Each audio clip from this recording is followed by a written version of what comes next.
عمرك بصيت لحد وقلت هو ازاي نجح وانا شايف نفسي ان انا اشطر مني؟ الحقيقة فعلا ان هو ساعات بيبقى مش اشطر منك، بس في فرق. هو ظهر وانت مستني اللحظة المثالية.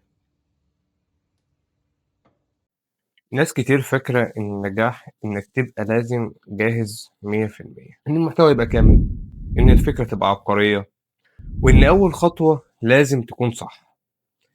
بس يا عزيزي الواقع غير كده خالص. الناس اللي بتنجح دلوقتي مش شرط تكون الأفضل، بتكون أكتر ناس استمرت. في ناس لسه بتنزل فيديو وهي لسه بتتعلم، في ناس بتستنى إنها تتعلم كله الأول وبعد كده تبدأ، وفجأة بتلاقي اللي بدأ بقى في حتة تانية خالص.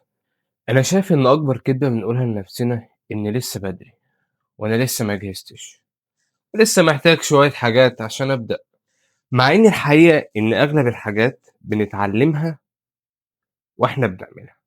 كل فيديو هتنزله هيبقى أحسن من اللي قبله، وكل محاولة هتعلمك حاجة جديدة. فأنت لو مستني إنك تبقى جاهز ممكن تستنى كتير. ابدأ باللي معاك.